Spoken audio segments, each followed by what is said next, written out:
जिस काम के पीछे औरत पै गई ना, जैसे हम कहते हैं कि फिल्म को औरत पड़ जाए तो फिल्म हिट हो जाती है। हमारे यहाँ एक प्रॉब्लम आया, हमारे यहाँ की विमेन ने बिलीव कर लिया कि मुंडा अंग्रेजी मीडियम स्कूल पढ़ेगा तो नालायक, अदरवाइज नहीं। अदरवाइज नहीं। हाँ, इवन अनपढ़ माओ ने ये सोचा। उन्होंने किसी भी मिशनरी स्कूल में दाखिला मिलने पर मिठाइयाँ बांटी हुई हैं, मैंने अपनी आंखों से देखा है।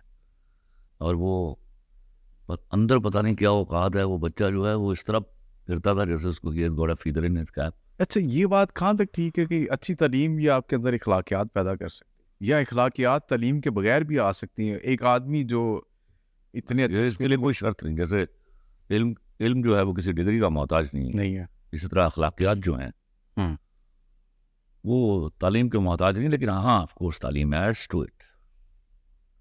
जैसे इल्म को ऐड करती है पढ़ाई, लेकिन बड़ा बड़ा आलम है जो जिसने स्कूल का मुंह नहीं देखा, गिफ्टेड, बिल्कुल ऐसे। और इल्म उनकी तरफ अल्लाह की तरफ से होता है। और सर अपने अंदर भी कोई चाह होनी चाहिए वैसे उसके लिए तो। वो चाह ऑटोमेटिकली आ जाती है, जब अल्लाह देता है भैया, यू कांट हेल्प। अच्छा सर, आगे ये है कि आपकी कोई भी तहरीर आती है तो एक तहरीर आई या उसको आपने ड्रामे की फॉर्म में चेंज किया, जैसे बूटा फ्रॉम टोबाटेक्स, फिर उसके बाद एक और नया ड्रामा आता है, वो उस पुराने ड्रामे से ज़्यादा मकबूल हो जाता है। और फिर हम देखते हैं वो सारी सीरीज़ जो है ना, आज तक कोई ऐसा ड्रामा जो सबसे ज़्यादा हिट होता है ना, या किसी से सवाल पूछा जाए तो कि जी कौन सा ड्रामा हिट है, तो वो या तो आपका नाम ले देता है या वो ये कहता है कि फलां ड्रामा है, और जब उसके राइटर का पता चलता है तो वो अल्लाह खलीलुर रहमान कवर निकलते हैं। अभी रिसेंटली जेंटलमैन की कोई आवाज़ आ रही है सर, मुझे ज़रा इस पे बताएं कि ये क्या है जेंटलमैन। अब क्योंकि पहले मैंने ये ट्रेल देखी मैं है। आपको एक बात बताऊं, मैं जब बरसरे रोजगार हुआ तो जब मैंने देखा कि माशरे में बहुत सारी एक नंबर औरतों के साथ दो नंबर औरतें भी रह रही, और दो नंबर औरतों को मैं मर्दों की सहूलत कहा करता था, तो मैंने सोचा मर्द शादी क्यों करता है, शादी में तो एक लड़की मिलती। मैंने मांगा, मिन्नत की उसकी कि अल्लाह मुझे इसका जवाब दे। अच्छा। फिर उसका मैंने जवाब लिखा, ज़रा याद कर, मैं उसका बड़ा मशहूर डायलॉग है, बल्कि उस पर एक इंडियन अखबार में पूरा आर्टिकल छापा हुआ था फुल पेज का। तो और मज़े की बात है, अखबार का नाम था हिंदू। हाँ, तो फिर उसके बाद मैंने एक चीज़ मांगी कि अल्लाह, मैं बहुत नफरत करता था वन साइडेड लव को। ठीक है।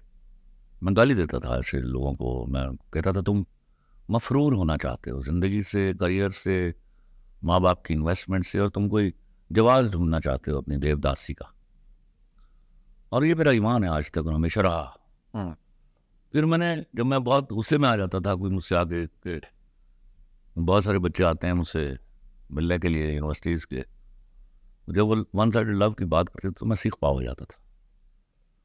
फिर मैंने कहा या अल्लाह मुझे कोई इसका जवाब दे, मैं कोई ऐसा मुकालमा आ जाए मेरे पास कि वो एक मुकालमा सफाइश कर जाए और मुझे सीख पाना होना पड़े, गुस्सा ना दिखाना पड़े।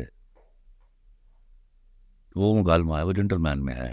तो मैं सुना देता हूँ sir please.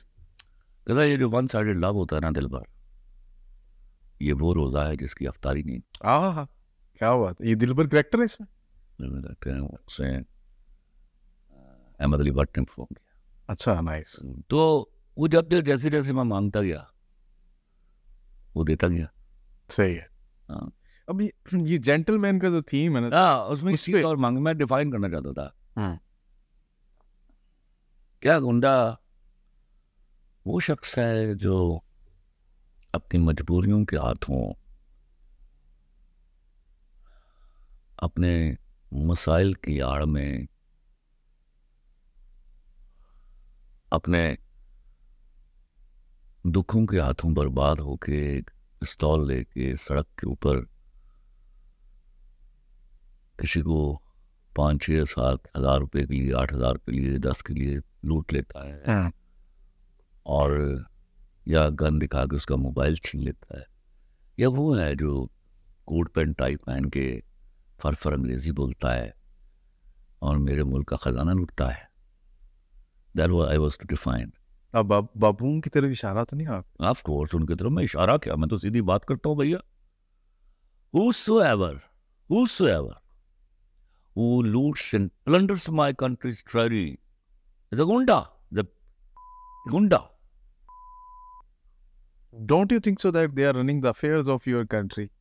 They are not. They are misappropriating with the treasury of the country. They are not running the affairs. They are destroying my country and they are distorting the image of my country. They are not running. They are running their lives. तो ये gentleman की जो सारी story है ये इसी के gate को तो who's gentleman? अब vice versa. कि जेंटलमैन कौन है? वो मैं हमेशा कहा करता हूँ, बहुत गरीब होता है वो बिलियनियर जिसने हराम कमाया हो, और बहुत अमीर होता है वो गरीब जो हलाल की भूख लेकर सो जाए। लेकिन सर इस कंसेप्ट को समझने के लिए भी वो नहीं समझ आएगा, मुल्क बर्बाद हो जाएगा। इसी दाने पे तो बात थे पे। हाँ जी, बर्बादी हमारे सामने खड़ी, हमारा हमें मुंह चिढ़ा रही है, याद रखिएगा। नहीं समझेगा मैं तो एक I am only a voice, सुन लो समझ लो, वरना बर्बादी को तो मैं नहीं रोक सकता। बिल्कुल ऐसी है। तो ये बाबू जो मिनी वायस रहा है सर हमारी इस सोसाइटी, और बाबू इज नॉट ओनली, ठीक है आप ये भी कह लेंगे जो ये जो सूटेड बूटेड टाई वाली है कॉर्पोरेट कल्चर भी इसमें इंक्लूडेड है।